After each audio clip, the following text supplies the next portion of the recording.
Welcome to another episode of The Artsy Raven, a show about writing and publishing with your host, J.F. Gerard. Welcome to another episode of The Artsy Raven, and today we'll be speaking to author Adam Jonathan Kaat. Adam worked in a grocery store as a cashier and then as a prepared food supervisor from January 2020 until May 2021. After college, he bounced around through the corporate world until leaving it all behind in fall of 2019 to write his first novel. By January 2020, he had taken a job as a cashier to earn money while preserving mental energy for his creative pursuits. He got much more than he bargained for when COVID hit. He began to blog about his experience as a frontline worker, and 15,000 Facebook followers later, life on the grocery line was born. So welcome, Adam. Hi, thanks for having me, JF. It's good to be here. No problem. So you actually started writing before all this COVID. So you had quit your job to become a full-time writer? Yeah, I was going to take a break. So at the end of 2019, I was just kind of became disillusioned with what I was doing in the corporate world. It seemed dissatisfying, and I needed to break free. I've been doing something like it for over 10 years and not really pursuing anything creative. Mm-hmm. So I decided I've been working on a novel, or working on a novel, like a lot of people say, for a decade in my head, and notes here and there. Well, I decided in 2019 to really give it a go. Mm-hmm. And got to early 2020 with not even really a draft, I would say, or it was maybe a good first draft. It was about 100 pages, but I needed money, so then I started working in the grocery store. Yeah, I actually had a friend who did something similar. They quit their job and then for a bit, and then now they're like, yeah, we got to pay bills. Because, writing is kind of tough, right? Because in a way you don't get the payout, or if you ever get a payout, right? It's hard to say. Yeah. It's just one of those things where, yeah, I need a rich husband. I have to work. No, I'm just kidding. And the thing was too is I didn't have any money saved up. It's not like I was making a ton of money in the corporate world. I was just comfortable, mm-hmm. Comfortable for a single guy in his early 30s. So I cashed out my 401k like a dum-dum, and I just went for it. I don't know, sometimes you just gotta jump in life, you mm-hmm. just gotta go, and you'll find out. I have good family and friends that will help me out. They'd give me their couch if I lost everything. So I just had to do it.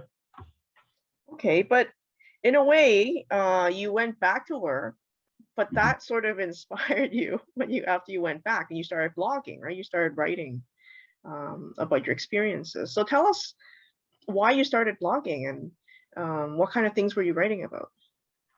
Yeah, so because I started late January in a grocery store, so everything was still pretty normal in the United States, and I had about a month, a month and a half, almost 2 months of normal grocery life, and then everything went crazy when they started to close down schools. Everyone was sent home from work. Everything changed, and the only thing open was the grocery store. So it was this, I don't know. It became panicked, and it almost bubbled up. You didn't even notice it at first, but then all of a sudden everything started changing, and you're wearing masks and plexiglass and wiping down your groceries, and every conversation is about COVID. So it became it wasn't going to be a fun conversation or fun job, and it turned into kind of a stressful crazy environment to be working in. So I was like, well, I need to write, because that's the best way I can process things, and that's how I work through anxiety or work through my problems. And so I wrote a post for a blog, a different blog that I had going that I was going to mess around with, and it got a ton of traction. So I started the Life on the Grocery Line blog, started a page on Facebook and everything, and marketed it a bunch, but really it took off on its own, because people wanted to hear the stories of people working in grocery stores and on the front line. And there are so many grocery store workers that went unnoticed. No one ever talked to them. No one ever thought about them in that way. And I don't think we ever thought about grocery stores, or at least in my lifetime, we haven't thought about grocery stores as a center of community, something that you need to function. You need to be able to feed your family. And yeah, it was a great outlet, and it brought a lot of people together. It was inspiring, to say the least. So how did you end up putting a novel together? Like, did you use blog posts as a jumping point to write? Yeah, I had stories, and other people had stories. Like, there was a general feel. So I had, I don't know, I think there's like 30 posts up there, and I started writing. Like, the best way for me to tie it all together was through fiction, so I could create, a tension or an anxiety, as opposed to just a nonfiction work, which could be interesting if you were a really good at journaling, and I'm not a good journaler.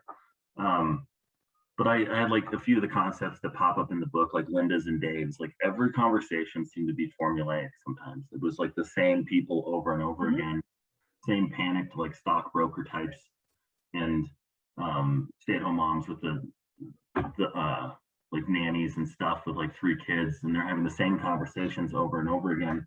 So I would put those in the blog post, and I ended up using it in the novel, and it became like a fixture of how I tied together scene after scene, and really showed how what would be the word, like aggressive or overwhelming. It was overwhelming because every conversation was the same. It was claustrophobic, and I hope to relay that in the book through the Lindas and Daves and all the conversations. I wonder if the people recognize themselves if they pick it up. I've gotten a lot of comments about that.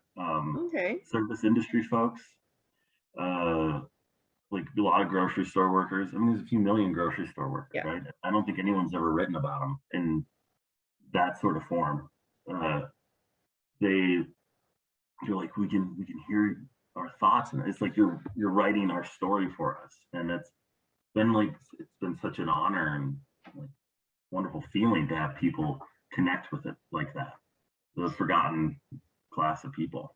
Yeah, it kind of reminds me, because on the weekend I was at a virtual conference, and someone was talking about that. They were from India, and they were talking about the different classes of people, and how not many people write about the lower class, because the people that do the writing tend to be the upper class, right? They're the quote unquote educated ones and all that. So sometimes, yeah, there are segments of society that there are very few stories about these people. So how long did it take you to write this book? So if you want to include like after the blog posts kind of like settled down at least a little bit, and I had an idea what I wanted to do, I started in August. I moved into a different department, August of 2020. So I had a set schedule, and I didn't work till the afternoon. And I write best in the morning. Like, that's for me, like when it's best, it feels best to be creative. And so I was able to really start like pushing at that and connecting all the dots and figuring out what narrative I wanted to tell. So I finished it really, like, if you include the blog post, started in April, finished by the end of the year.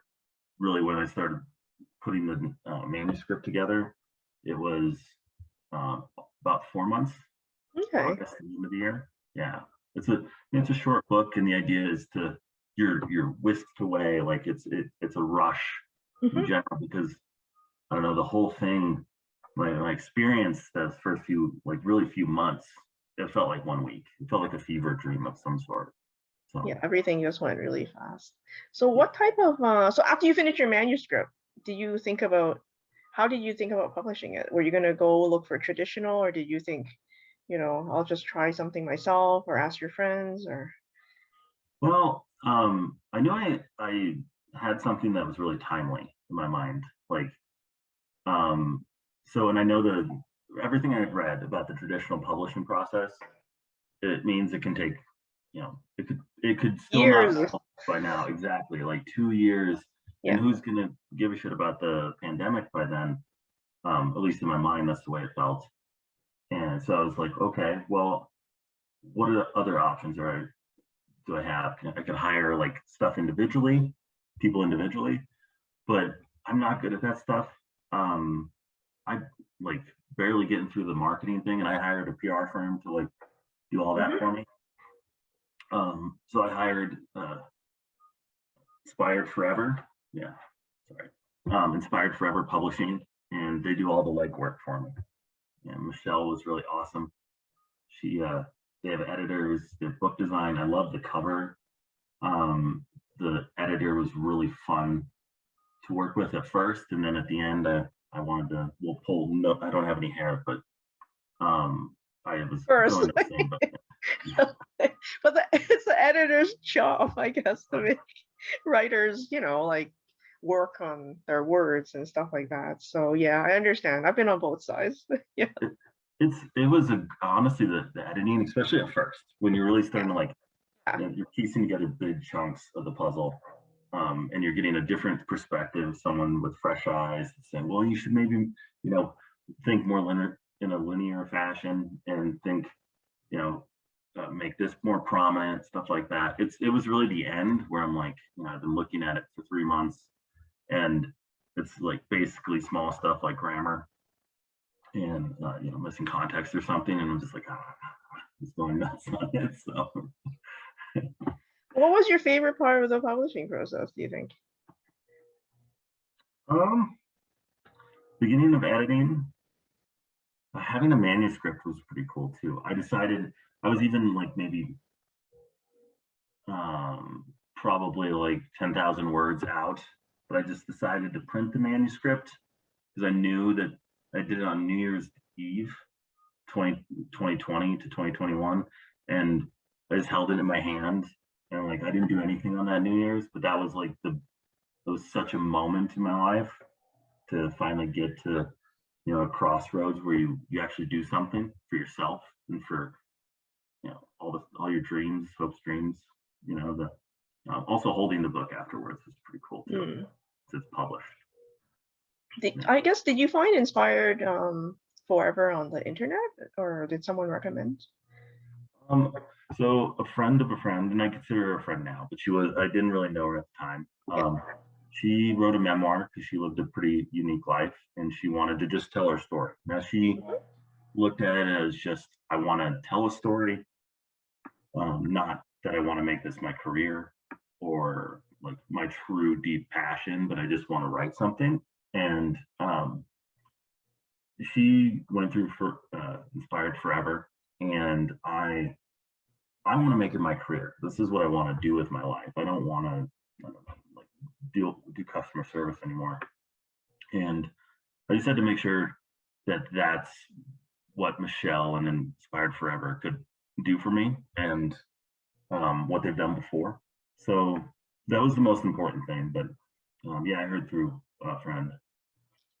Do you mind if I ask, was it really expensive to do? You can ask. Because I've seen some package that like I think they start at $2,000-$3,000, right? And then they go upwards. End to end, 3,900. Okay, not too bad. Yeah. She allowed to do payments, so I did payments, and that kind of pushed out the process a little bit, and it added a whole lot of stress. But I did a crowdfunding on Indiegogo. Oh, yes. About half of that from Indiegogo, and then the rest was most of my paycheck from grocery store where you don't make much money. So yeah, I did a Kickstarter too for my book. It covered maybe half. Like I had a friend that tried to run one. I forget how much she wanted. A lot, but it didn't work out. Yeah. So yeah, I think Kickstarters are good for market. Like I call it marketing. I mean, it's not really going to cover everything, right? So. Yeah, and the ones that do, when you see them on there for books, I know. You're like, they won the lottery. You're like, how did they get $1 million? God damn it! I looked into a few of them because they all seem the same, right? They have the same like image and setup, and it's a company that like I think essentially they were probably giving them a $5,000 base already to make it look like they're earning more, so then they can earn more on top of it, because it looks better if you can walk in with like $3,000 already. You know, like people are already Yeah. interested. So Yeah. I was like, you guys are, that's not how this works. You bunch of college kids or their parents pay it for it. I don't know, Hmm. but that could be too. Oh, I remember when I ran one. I wrote a East meets West vampire book, and I couldn't find a publisher because I was told all vampires are European. But anyhow, I ran my Kickstarter, and I remember my mom was so embarrassed because I sent out emails to everyone, right? And she called me up, and she's like, "Are you really poor or something? Why are you doing this? This is like, why are you begging for money?" I was like, "Mom, this is part of the marketing plan." Like, trying to explain it to her, and she's like, it wasn't, you should concentrate on doing other things. So my family's It's, not very supportive of my yeah, writing. but my family's definitely, they're very supportive of what I do. But yeah, it did feel like, am I begging for money? Yeah. But no, they get things from it, and then they're just, you have friends and stuff that, like, that's the main group of people that Mhm. do it. And I had, the luxury of having that big following on Facebook, so a lot of them contributed. It helped out a lot because, um, yeah, your friends can't really do it all unless someone's rich and they really want to help you out or something. Yeah, I need more rich friends. That's another thing on my checklist. No. But, Or yeah, poor writers checklist. Rich friends, rich husband, rich whatever. No. starving artist. Yeah. Hmm. But okay, cool. So the Indigo, you don't have to make your goal, right? You can, That's why I yeah, chose that one because, yeah. like, I wasn't sure, like, if I could get the goal on it. And I mean, it worked out overall. Like, but it's been all still in my pocket. I mean, I've done pretty well on sales, Hmm. but it slows down, and it's picking up as I get more press and I do interviews with people like you, JF, and Hmm. yeah, Yeah, and you it's a slow mentioned burn. you What's up? hired a marketing firm. Like, was that separate from Inspired Forever? It The was someone marketing? that she knew, Okay. that owned Inspired Forever, as Ascot Media, Hmm. and they did a great job. So, like, I've done a lot of interviews so far and sent out a lot of reviews. I've also gotten into a lot of the local. Um, we have in Denver, we have some place called the Tattered Cover, which has 5 different stores. Hmm. They really liked the book. I was able to get in there. So, it's a slow burn. I mean, like, to me, you know, there's books that people don't read for like decades, Hmm. or like a decade, and then all of a sudden it becomes relevant, or it just pops back into the zeitgeist somehow. So, I feel like being a writer isn't, you're not doing it for money. You're doing it because you want, like, it's the thing you got to do to keep yourself sane, and hopefully it works out. I mean, We'll see. We'll see. I'll interview you for your second book when that's done, right? yep, So, yep. I'm working on the second book, so. mhm. Do you write other, like, do you ever submit to short stories or poems or anything else? Or is novels your main thing? Well, so I submitted stuff a long time ago, and I've reread it and I'm like, oh my god, that's so horrible. Um, I don't like, to me, I guess I always wanted to do my own thing in a way, and I don't know if that's like a wise thing, but I didn't like the process or having to write something.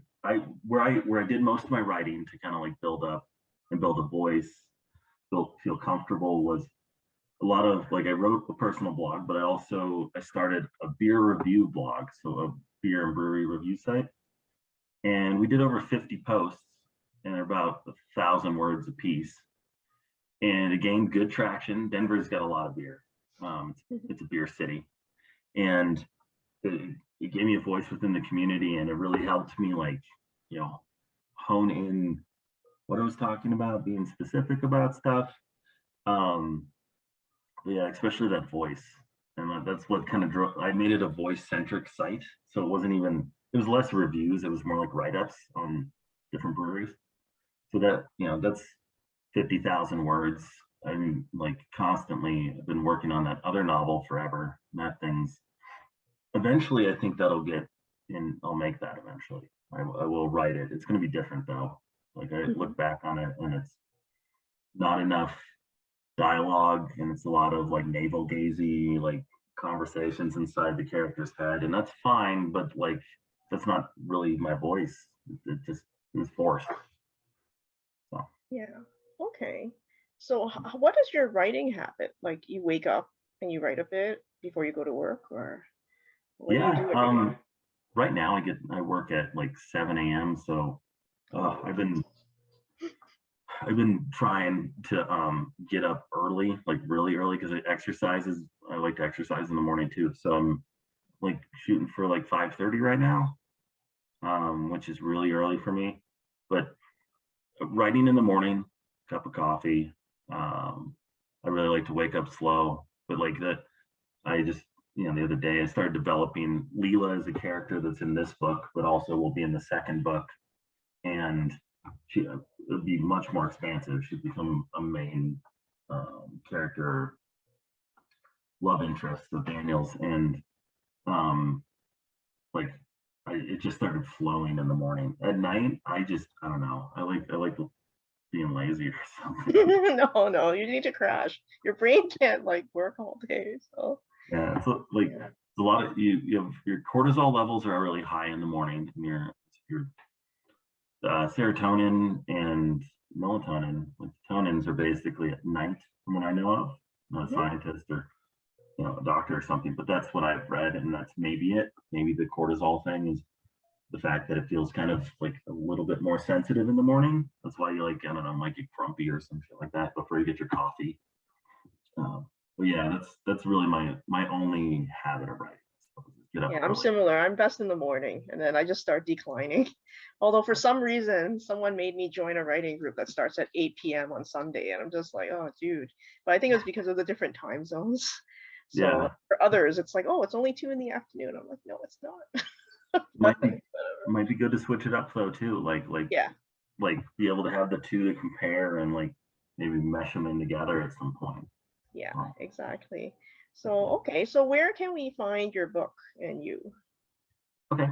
So you can go to lifeonthegroceryline.com.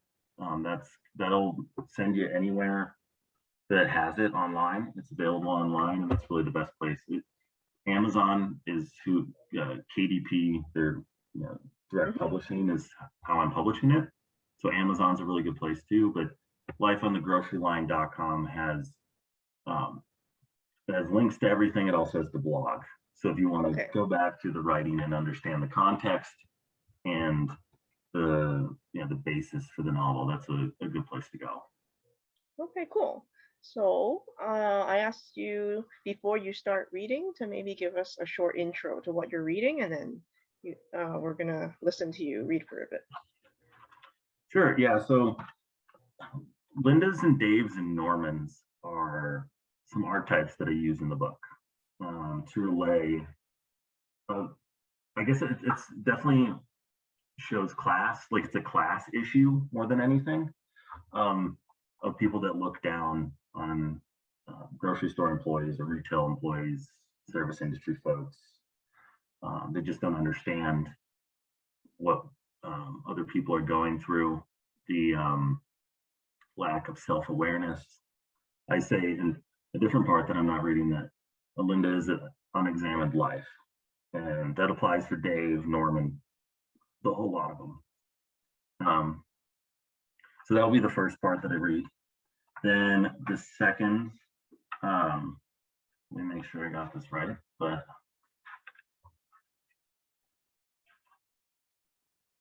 is okay. So the character, um, he arrived like Daniel's always going home, or when I kind of separate out the days, even though they're not really days. Um, and he goes home and he's observing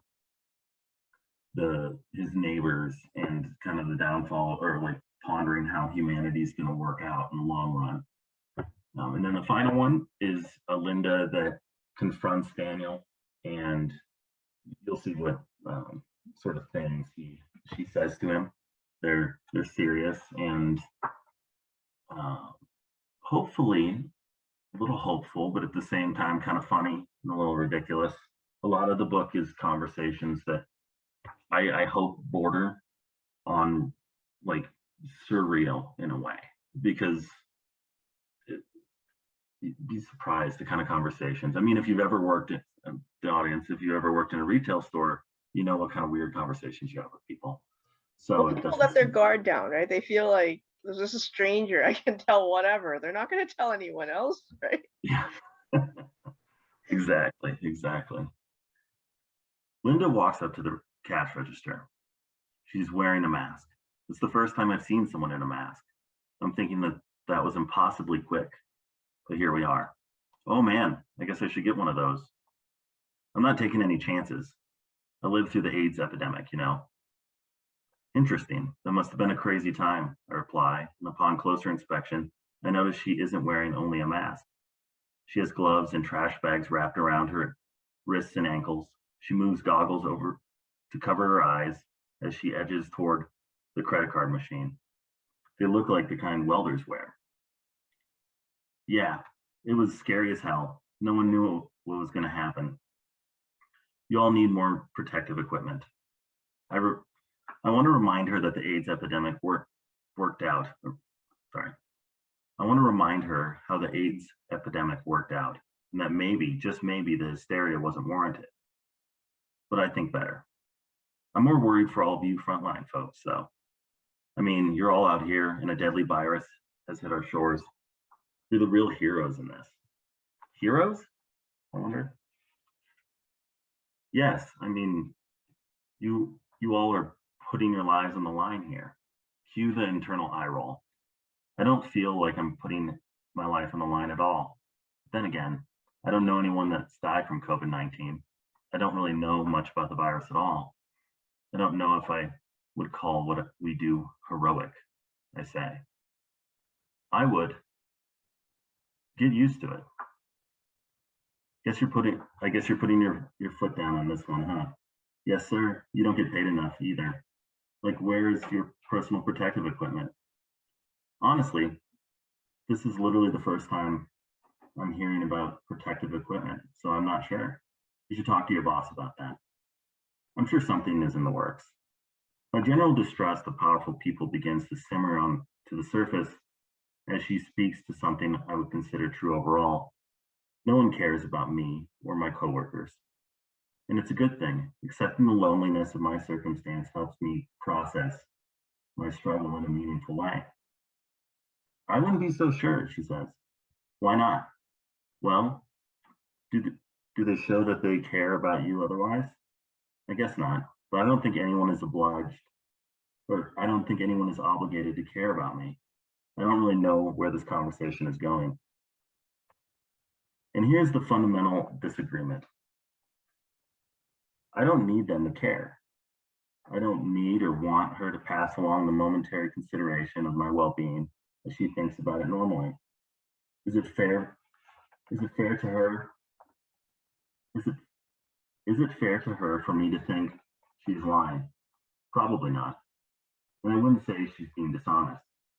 But concern for others that is born out of fear is not as valuable to me as genuine, sustained empathy. Maybe she's telling the truth, but she's deeply concerned about what happens to my world. I guess we'll never know, but her position seems more patronizing than anything. Personal protective equipment, she says. Okay, I'll bring it up with my boss. Good. I'm just so worried about you all. I look back at the growing line and my desire for this conversation to be over rises. What is your name, she asks. Daniel. Well, David, I hope you stay healthy and safe. Thanks, but my name is Daniel. Great, well, have a good day. Ma'am, you still need to pay. Oh, sorry. Here, she says as she tries to hand me a credit card. I point to the credit card machine. Oh, Lord, I'm so sorry, David. I've lost my head today. The pandemic is really getting to me. I saw the word pandemic on Twitter, but I don't really know what she means by it. No worries at all. Here's your receipt. You're all set. Well, thank you so much, David. Stay safe and healthy. So you can kind of see like the dismissiveness of her character, of that, like she didn't know his name, but she's feigning interest in being protective and caring about her. That was so commonplace. So you would meet a lot of these? Yeah, it was in more subtle ways. Yeah. I mean, Yeah. I gotta exaggerate for effect, and it's more funny that way. But yeah, you would meet people that just, oh, you're a real hero here, but like at the same time, they they wouldn't bag their own groceries or do anything out of the ordinary. It's just another day, and then they'd probably still complain as to why they didn't have their manuka honey or whatever they wanted. So on to the second part, where Daniel's arriving home after a long day. There should be about third, fourth day in his roughly first week on the job.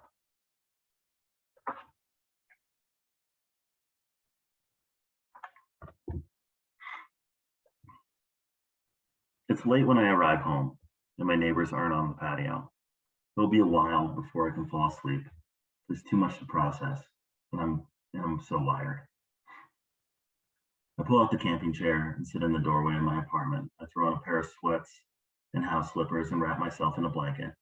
It's cold enough outside to see my breath, but I don't particularly care. I'm exhausted from the day, but curious about what others are doing in their lives. What will my neighbors say? I sit quietly in hopes that I hear the world shift. Tiny portals of light flicker across my view from the doorway. I wonder if people inside those windows feel trapped or hopeless, like Linda's and Dave's I met this week. The only sound I hear is of a helicopter off in the distance. In the tall brown building across the courtyard, a woman is standing at her sink washing dishes. A man comes up behind her and puts his hands on her waist and kisses her neck. She leans back, revealing that she's pregnant. They whisper only inches from each other, and then he gets on his knees and places his ear on her belly and talks. I wonder what kind of world that child will grow up in, or grow up to rebel against in his. I wonder what kind of world the child will grow up to rebel against his parents in. His or her parents in, sorry. I wonder what kind of world the child will grow up to rebel against his or her parents in. It's a pandemic, for Christ's sakes. This is the real deal. When he or she is born, will the mother's face be covered by a mask? My generation is already becoming detached from reality. We're going to birth an entire generation afraid of an invisible monster and the political force behind it. This is how slaves are made. I realize now that I'm spiraling out inside of my own head. That's not good. I need to remain grounded and in control. I work tomorrow. I'll be in the pit again, facing more Lindas and Daves in my essential role. The lights dim in the pregnant woman couple's house. The pandemic almost seems like the perfect time to procreate. Right now, it is wise to keep your life focused on something as singular and important as taking care of your offspring. In a different window, I see a family sitting in front of a TV with two young boys wrestling around. I hear muffled yelling coming from that general direction. Their fighting begins to escalate. Fists start to fly. One boy's legs whirl upward towards the TV, knocking it away from the wall, and it turns off. Yelling is louder now. A man from the other room rushes in and grabs one boy and pulls him away from the violence. He is red-faced as he holds one by the shirt collar and proceeds to scream. The child is kicking and fighting the man holding him. He manages to knock over the lamp and the scene goes dark. What just happened? Was that our future? In the apartment below, I can see a couple, probably in their late 20s, sitting at a kitchen table looking over some papers. The conversation seems serious. If I were a betting man, I would say they are looking at bills and making hard decisions, wondering what luxuries to cut from their budget. Will Netflix have to go, or will they not be ordering takeout anymore? Either way, the lifestyle is changing. Unexpected sacrifices will be made. At first, they will make the easy ones, but soon it will get more difficult. Maybe they will have to move back to their parents' house. And as promised, Andy promised her the life she always dreamed of. Will their love survive?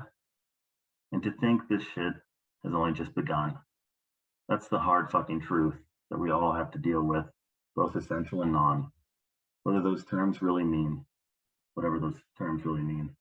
I decided it's best to call it a night and head into the dark, lonely apartment. At least I know there are others out there in the madness trying to understand or get through what I know we should. So, Wow, that was pretty depressing. You know, for the record, I have a kid, and we try to keep afloat, try to make it happy for him at least. So, even if yeah, it's, you know, it was a lot of it was me being alone in the world, like feeling very isolated, and but like still trying to find that connection in humanity that, you know, like that's the writer in me. It's always searching for like the connection, and I saw a lot of couples probably breaking down in real time, you know, as I went in the grocery store, and like, what is everyone going through? I would bike to work, and I just see these these houses with lights on, and you know, no one's going anywhere. So they're finally having to face the life that they built. Maybe they work, you know, 60 hours a week, never see their family. Now they have to be home. Yeah, exactly. So and suddenly, you're with this person that you can, well, not avoid, but you know, you're busy, right? And then suddenly you're here with them. I guess I'm lucky. I still like my husband, so we're not divorced yet. So. Well, that's good. Congratulations. Oh my God, but we still fight though, of course, So yeah. So this last one is about Alinda, as I would call her, giving me some advice, or giving Daniel some advice. It gets towards the end of the book, where it wraps up. But here we go.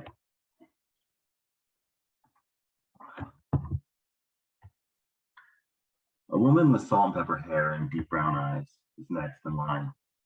Before I can ask my typical questions, she grabs my hand.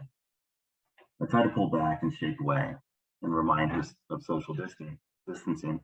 She leans in and says, "One day you'll look back on this time in life and smile. 2020 is as tragic and magnificent in direct proportion to any previous year recorded by humans. Just feels worse because we're wired in, but less present in the moment. Do you know what I mean? Man, please let go of. Maybe on that day, you will realize you're a hero to me and my family. Everyone is so fucking scared, and you're here, underpaid and here. And I understand that you have to be here to pay the bills, but don't pretend the circumstance doesn't allow you to forego proper acclaim. There are so many options in this world, but you chose to be here. I'm sure if you put in the effort, you could find some way to get out of this shit work.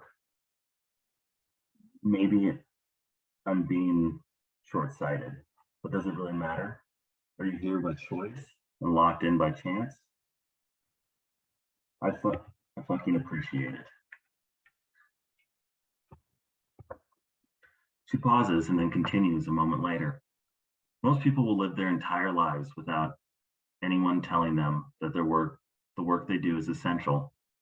Almost everyone's job goes unnoticed for their entire lifetime. Do you foresee dental hygienists being referenced as heroes? I guess anything's possible, because we didn't really see grocery store employees as important before. But I can't imagine a scenario where marketing professionals are out on the front lines of a virus. That says something profound about this moment in your life. You told me last week that you woke up after binging your whole life on someone else's dream. I told you a week ago, I say confused, because I've never met her. You don't want what they want. In fact, I bet you feel adrift in your life. You spend your 20s getting fucked up on existential questions and alcohol. And now that you're in your 30s, you have the rudder and control. You need to find the direction. You're looking for something different. Well, you found it. Sometimes what you need and what you want are the same thing, and they're wrapped in coincidence. Then you end up in a grocery store during the pandemic. It's there you witness the raw nerve of humanity. It's overwhelming, but it's also simple on its face. This was always going to happen. It was inevitable. You might not know it now, but being a hero isn't about running into buildings and crying and carrying babies out. No, it's also about listening to people's problems and absorbing their pain with a measure of respect and being present with people who need you the most. Ma'am, I've never met you before. You see thousands of people a day. I don't expect you to remember me. If we have, I don't remember. I'm sorry, but I need you to let go of my hand. This is not okay. That doesn't matter. You're still a hero. Ma'am, please let go of my hand. Did you hear what I said? A commotion begins behind her. Hey lady, let go of the guy. We need to practice social distancing. The rest of the line joins in. Social distance, social distance. The woman grabbing my hand is undeterred. Do you know that you're a hero? I pause for a moment and ask, what makes me a hero? Unforeseen sacrifice and determination. The crowd continues to chant. Social distance behind her. Okay, then I'm a hero, I'm certain. Why, she asks. You just told me I am. You need to believe it, not me. I believe I'm a hero, I plead. My arm is sore from her grip and her hot breath on my face. Okay, then why? Because I have to put up with sanctimonious people like you. She loosens her grip, looks me in the eyes and says, exactly. I couldn't help but laugh a little bit. It was a bit of dark humor, I think, in a way like that.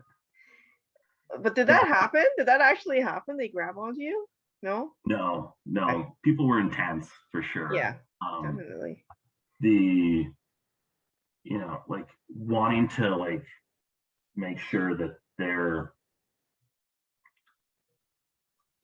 what would be the word?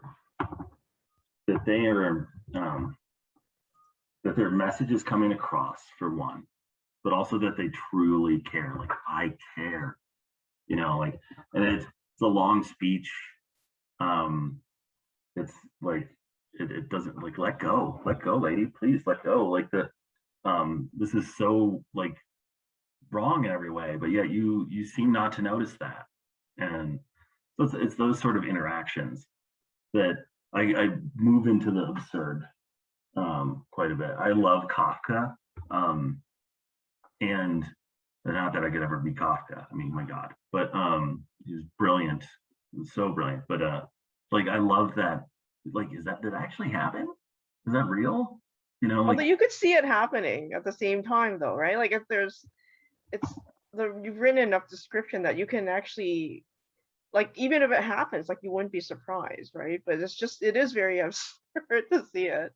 But at the same time, you could picture it happening somewhere to another grocery line worker that would happen. Like, because there's all these people stopping by and they want to pour something out of them and they need someone to listen to them, right? So yeah, like they need to feel validated, like they're contributing to you being appreciated, as opposed to just appreciating you, being good to each other. That's what a lot of this book's about. It's just like, man, just be good to people.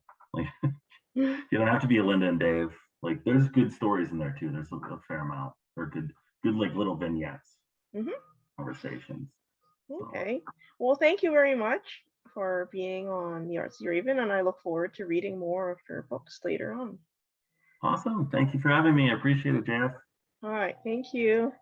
For more upcoming episodes of the Artsy Raven about writing and publishing, visit us at jfgarage.com/arpodcast. A reminder to Patreon subscribers that there is bonus content available for every episode on the Patreon website. If you enjoyed the show, you can show your appreciation by buying us some digital coffee. The Artsy Raven is produced by J.F. Garrard. The voice in the show's introduction is Chris Gorman, and music is by Tim Moore. Thank you for tuning in. Until next time, stay safe.